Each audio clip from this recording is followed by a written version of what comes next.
व्यवहार विद्या में आज विषय रखेंगे आचार्य विद्यार्थियों के साथ कैसा व्यवहार करें। यह व्यवहार भानु ग्रंथ महर्षि दयानंद सरस्वती जी से लिया गया है।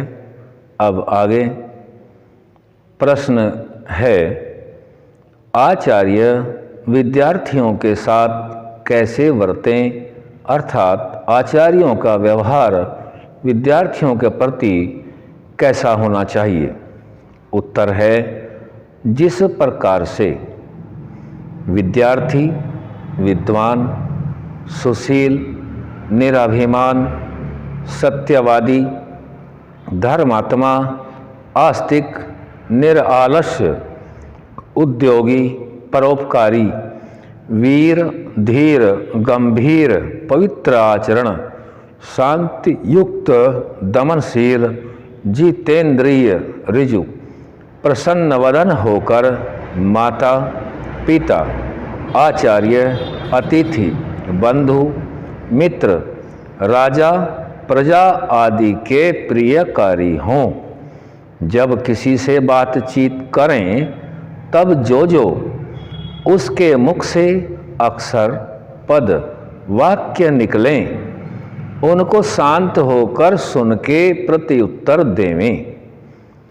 जब कभी कोई बुरी चेष्टा, मलिनता, मैले वस्त्र धारण, बैठने उठने में विपत्ति आचरण, निंदा, ईर्ष्या, द्रोह, विवाद, लड़ाई बखेड़ा, चुगली, किसी पर मिथ्या दोष लगाना, चोरी, जारी, अनभ्यास, आलस्य, अति निद्रा, अति भोजन, अति जागरण, व्यर्थ खेलना, इधर उधर अट्ट सट्ट मारना, विषय सेवन, बुरे व्यवहारों की कथा करना व सुनना, दुष्टों के संग बैठना आदि दुष्ट व्यवहार करें तो उसको यथा योग्य कठिन दंड देवें।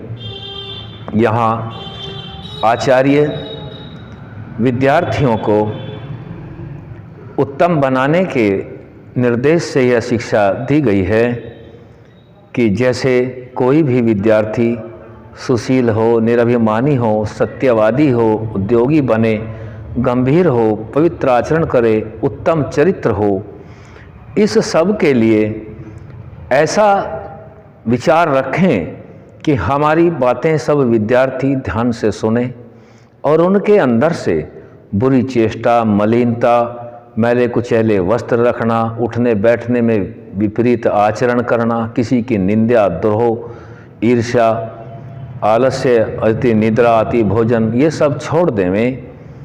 ऐसी उनके अंदर ज्ञान से वृत्ति भरें। आचार्य समझावें, यदि इसके करने में आलस्य, प्रमाद आदि करता है तो आचार्य को योग्य है कि विद्यार्थियों को यथा योग्य दंड देवें। इसमें प्रमाण दिया जा रहा है महाभाष्य का। बिना दंड के ज्ञान या कोई सुरक्षा नियम नहीं चलता। हर चीज़ के लिए दंड आवश्यक है। मनुष्य के लिए चाहे संविधान का दंड है, और यदि पूरी संस्कृति ईश्वरवादी है, ईश्वर के सत्य स्वरूप को जानती है, तो वहाँ दंड की आवश्यकता कम पड़ती है। इसीलिए उदाहरण से समझाया गया है महाभाष्य में, अध्याय पाठ अष्टक 8 से, सूक्त 8 से, अनिक 1 से।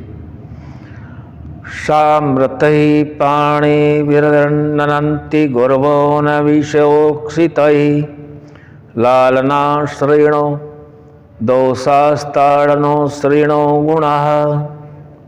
यहाँ इसमें समझाया गया है आचार्य लोग अपने विद्यार्थियों को विद्या और सुशिक्षा होने के लिए प्रेम भाव से अपने हाथों से ताड़ना करते हैं, क्योंकि संतान और विद्यार्थियों का जितना लाड़न करना है उतना ही उनके लिए बिगाड़, और जितनी ताड़ना करनी है उतना ही उनके लिए सुधार है। परंतु ऐसी ताड़ना न करें कि जिससे अंग भंग व मर्म में लगने से विद्यार्थी व लड़के लड़की लोग व्यथा से को प्राप्त हों।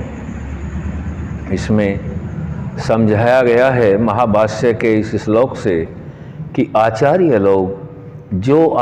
लोग अपने शिष्यों को, जो माता पिता अपने पुत्रों को लाड़न करते हैं, वे समझो उनको विष पिला रहे हैं। और जो माता पिता और जो आचार्य अपने पुत्र और विद्यार्थियों की ताड़ना करते हैं, वे समझो कि उनको अमृत पिला रहे हैं। लेकिन वह ताड़ना सुधार के लिए होनी चाहिए, द्वेष भाव से नहीं होनी चाहिए। और ताड़ना या दंड कोई ऐसा ना हो जिससे अंग भंग हो या किसी मर्म स्थान पर कोई चोट लगे, तो जिससे कोई विद्यार्थी या विद्यार्थिनी लोग हमेशा व्यथा को प्राप्त हो जाएं, ऐसी ताड़ना न करें। यहाँ यह स्पष्ट निर्देश है कि विद्यार्थी बिना ताड़न के, बिना दंड के विद्यार्थी विद्या को प्राप्त नहीं होता है। और घर में भी यदि अधिक लाड़न करना है तो वह भी उसके लिए विष का कार्य करता है, क्योंकि जो भी विद्यार्थी हैं, छोटे बच्चे हैं, कोई भी मनुष्य जाति में ऐसा नहीं जन्म लेता जो स्वयं का ज्ञान रखता हो। किसी भी मनुष्य के अंदर जन्म से कोई ज्ञान नहीं होता, सभी जन्म से शूद्र होते हैं। और वह शूद्रवत भाव को प्राप्त न हो, इस प्रकार से शिक्षा करें और उस हर गतिविधि पर लालन पालन करते वक्त उसका ध्यान रखें कि अब यह कैसे सोचता है, किस वस्तु की, किस ज्ञान की आवश्यकता है। यदि ताड़ना की आवश्यकता है और अधिक चंचलता है, आवश्यकता से अधिक, तो वह भी रोकना आवश्यक है। अधिक मूढ़ावस्था में बच्चा है तो वह भी रोकना होता है।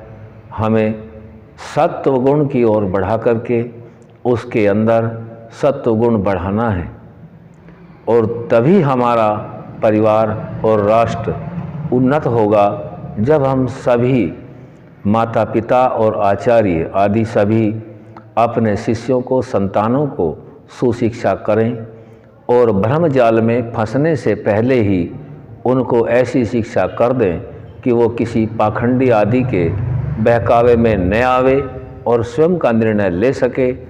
कम से कम इतना तो अवश्य माता पिता और आचार्यों को प्रथम ही करना होता है, जिससे वह किसी धूर्त के बहकावे में आकर अपना समय और बुद्धि नष्ट न करें, हमेशा उत्तमता को प्राप्त हों। इस प्रकार से 8 वर्ष तक बच्चे को शिक्षा अवश्य करें और उसके पश्चात किसी अच्छे आचार्य गुरुकुल में भेजें। वहाँ से जब तक पूर्ण शिक्षा प्राप्त न हो तब तक उसको ब्रह्मचर्य का पालन करना योग्य है।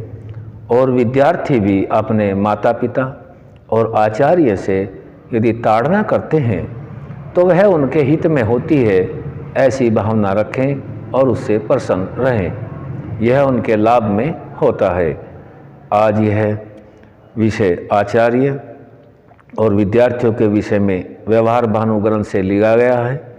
आज यहीं तक रखेंगे, आगे फिर ओम शम।